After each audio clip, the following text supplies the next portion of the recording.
Le feuilleton Djokovic terminé. Le numéro 1 mondial de tennis est expulsé du pays des kangourous. Il ne pourra pas disputer l'Open d'Australie.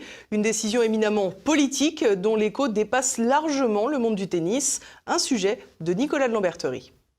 Au terme de plus de 10 jours d'un psychodrame dont il se dit déjà qu'il finira en série Netflix, le numéro 1 mondial de tennis Novak Djokovic est donc finalement privé de l'Open d'Australie, dont il est triple tenant du titre, et a été expulsé comme un vulgaire clandestin après avoir été placé dans un centre de rétention pour illégaux. Pour rappel, le joueur serbe avait dès avril 2020 exprimé une réticence à l'idée qu'une vaccination Covid-19 devienne obligatoire pour voyager, ajoutant que si cela devenait obligatoire, il aurait à faire un choix. Après une saison 2021 hors du commun pour Djokovic, durant laquelle les règles pour voyager ou effectuer les actes les plus élémentaires de la vie du quotidien sont devenues de plus en plus conditionnées à une injection, la question se posait de savoir si le Serbe disputerait l'Open d'Australie en janvier 2022. En effet, l'Australie est l'un des pays ayant appliqué les restrictions les plus sévères du monde à l'endroit de sa population, ainsi qu'envers les voyageurs étrangers. Restrictions qui n'empêchent d'ailleurs pas une augmentation du nombre de ce que l'on appelle les cas Covid.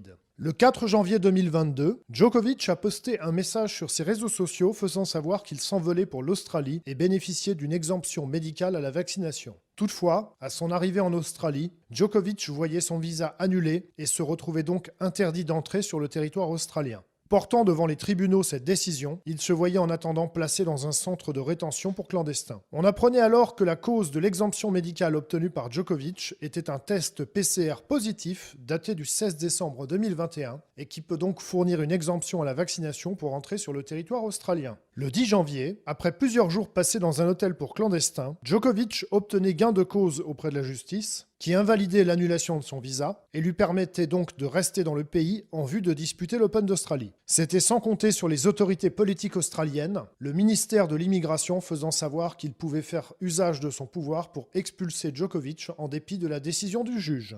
En parallèle, diverses enquêtes étaient menées à l'encontre du joueur serbe pour s'efforcer de saper la crédibilité de son dossier. Des journalistes du Spiegel allemand ont d'abord tenté de démontrer que le test PCR de Djokovic daté du 16 décembre 2021 pourrait avoir été falsifié. Ensuite, il a été reproché à Djokovic d'être apparu en public avec des enfants le 17 décembre, sans masque. Pour sa défense, Djokovic avait alors affirmé qu'il ne connaissait pas encore le résultat de son test. En parallèle de cela, il a été reproché à Djokovic d'avoir mal rempli son formulaire d'immigration en Australie, dans lequel il était indiqué qu'il n'avait pas voyagé durant les 14 derniers jours. Or, Djokovic s'était notamment trouvé en Espagne. Pour sa défense, Djokovic a plaidé l'erreur humaine, expliquant que le document avait été rempli par son équipe. S'il est vrai que des articles de presse avaient fait état de la présence du Serbe en Espagne, et que ce déplacement n'avait donc pas de caractère vraiment secret, cette erreur ne plaidait toutefois pas davantage en faveur du Serbe dans son bras de fer avec les autorités australiennes. Le coup de grâce aura peut-être été la révélation des journalistes français de l'équipe. Ces derniers ont en effet fait savoir qu'ils avaient été reçus par la star mondiale du tennis à Belgrade le 18 décembre pour lui remettre un prix. À ce moment, Djokovic avait connaissance de son test positif. Pour sa défense, Djokovic expliquera avoir porté un masque et tenu ses distances durant le rendez-vous avec les journalistes français qu'il tenait donc malgré tout à honorer. En dépit de l'exactitude de l'information révélée, certains pourront remarquer l'inélégance du procédé employé par les journalistes français plus de 3 semaines après les faits. En fin de semaine dernière, le ministère de l'Immigration australien a finalement fait usage de son pouvoir et de nouveau annulé le visa de Djokovic. Le Serbe a été de nouveau placé en centre de rétention, son appel a été rejeté et Djokovic est finalement reparti d'Australie sous bonne garde policière. En dépit des évidentes légèretés administratives de Djokovic, le caractère politique de son expulsion par les autorités australiennes n'a absolument pas été caché. Le ministre de l'Immigration Alex Hawke a ainsi affirmé que la présence du joueur de tennis représentait un risque sanitaire car elle pourrait dissuader les Australiens de se faire injecter leur dose de rappel, tandis que le mépris des règles sanitaires de Djokovic constituait un mauvais exemple et donc un risque pour la santé publique. Certains ont estimé que l'imminence des élections fédérales australiennes se trouvait en toile de fond de cette affaire, tandis que d'autres voyaient encore un lien entre cette affaire et le soutien apporté par Djokovic aux manifestants serbes opposés à l'implantation du groupe minier australien Rio Tinto en Serbie. Pour en revenir à la dimension sportive, la question se pose pour la suite de la carrière de Djokovic si ce dernier ne désire pas se faire injecter.